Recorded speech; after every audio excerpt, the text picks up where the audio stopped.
Today, the Babe wears his old uniform for the last time. They called him the Sultan of Swat. But really, Babe Ruth was something bigger. The man who turned baseball from a simple game into an American legend. With one more salute to American baseball's greatest guy, Babe Ruth. Before him, baseball was quiet, methodical, almost polite. Then came this laughing, broad-shouldered kid from Baltimore who swung a bat like it was a thunderbolt. And the sound of the sport changed forever. He didn't just hit the ball, he redefined what hitting meant.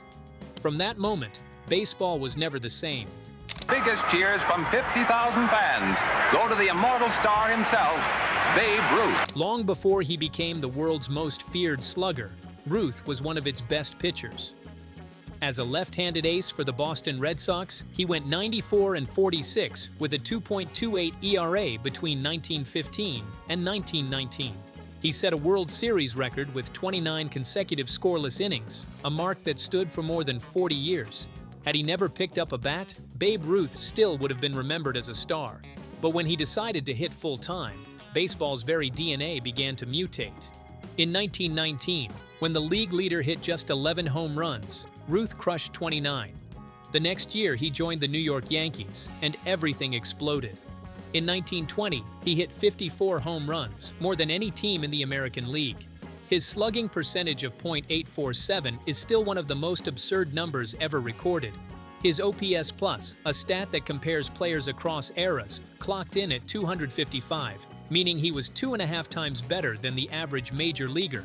He didn't just dominate, he distorted the scale itself. By 1921, Ruth was batting .378 with 59 home runs and 168 RBIs. 2 years later, he hit .393 with a .545 on-base percentage, becoming the first American League MVP. And in 1927, surrounded by Murderers Row, the most dangerous lineup in baseball history, he blasted 60 home runs, a record that stood for 34 years. From 1920 through 1931, his statistics read like science fiction. OPS over 1,200, slugging numbers that looked made up, and crowds that came not to see the Yankees play, but to watch Ruth rewrite physics. Opposing managers admitted they had no plan for him. You couldn't pitch around him. You could only pray. When Ruth walked to the plate, stadiums froze. The sound wasn't noise. It was anticipation. Every fan waited for that thunderclap when wood met leather, followed by the eruption that could be heard from the Bronx to Brooklyn. He wasn't just an athlete, he was a live event. Ruth didn't just save baseball, he sold it. When he joined the Yankees, attendance doubled almost overnight. By 1923, they had to build a new stadium to hold the crowds. They called it the house that Ruth built. He was the first athlete to understand that performance didn't end when the game did. He winked at kids, joked with reporters, and played to the cameras. In an era before television, he made baseball cinematic. Fans loved him because he wasn't polished. He was larger than life, messy and human. During the Great Depression, when the country was desperate for heroes, Ruth gave people a reason to cheer. He drank too much, ate too much, and lived too loud, but that was part of the magic. He was greatness you could actually touch. Of course, every legend draws critics.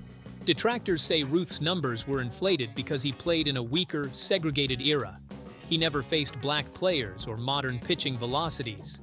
And yes, the context was different, but greatness is always relative. And Ruth didn't just beat his peers, he obliterated them. In 1920 and 1921 combined, he hit 113 home runs. The next best player had 25. In 1927, his 60 home runs doubled the second-place total. Imagine if today Aaron Judge hit 70 while no one else cracked 35. That's the kind of gap Ruth created. His career OPS plus was 182, meaning that over 22 seasons he was 82% better than every other hitter alive. No one, not Bonds, not Mays, not Trout, has ever maintained that kind of sustained dominance. Context can't explain that. Only greatness can. And greatness is exactly what baseball needed. In 1919, the Black Sox scandal had poisoned the game. Fans thought it was fixed, corrupt, finished. Then Ruth arrived, smashing home runs so high and so far that the country fell back in love with baseball. Newspapers ran front-page stories every time he went deep. Radio programs interrupted broadcasts just to announce a home run. He starred in movies, endorsed candy bars, cigars, and soda. He became the first sports celebrity, the face of the Roaring Twenties, a walking symbol of confidence and excess. Yet through it all, Ruth never forgot the people. He visited hospitals, played catch with kids, and famously promised home runs to sick children, and then hit them. To a struggling nation, he wasn't just entertainment, he was proof that joy still existed. By the 1930s, age caught up with him. His body slowed, but even at 39, he hit 34 home runs, a number most players never touch in their prime. Then came the 1932 World Series. The Chicago Cubs crowd heckled him mercilessly. Ruth stood in the box, pointed toward center field, and launched a home run exactly there. Did he really call his shot? Maybe, maybe not. But it didn't matter. The story fit the man. It was pure Babe Ruth, bold, cinematic, defiant. Even when myth blurred with truth, he made both believable. In 1935, his body finally gave out. He joined the Boston Braves for one last act, and on a warm afternoon hit 3 home runs in a single game. It was his final roar. He retired with 714 home runs, 2,214 RBIs, a .342 batting average, and a 1.164 OPS, numbers that sound made up even now. It would take almost 40 years for anyone to break his home run record, and even when Hank Aaron finally did, Ruth's shadow still stretched across every diamond in America. In 1947, the Yankees held Babe Ruth Day. The crowd of 60,000 fell silent as the great man, now frail and fighting cancer, stepped onto the field he'd built with his legend. His voice was weak, but every word echoed. The next year he was gone at just 53, and 75,000 fans filed past his casket at Yankee Stadium.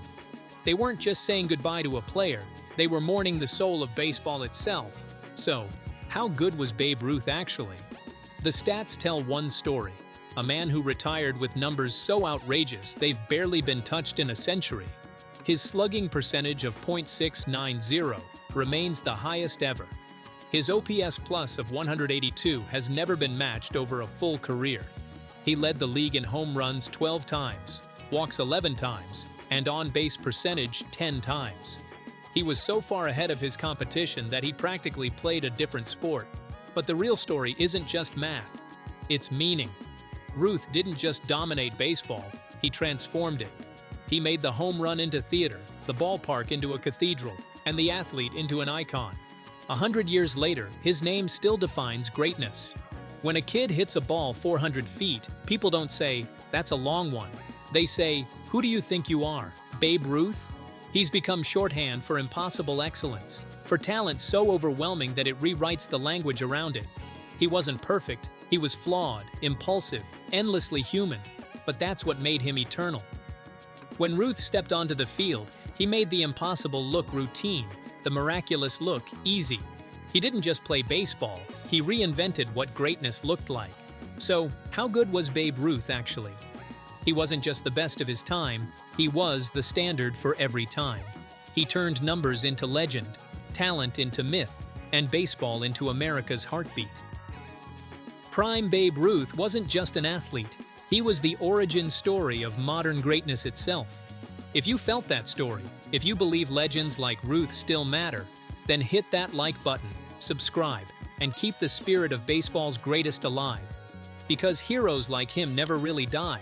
They just keep hitting home runs in history's memory.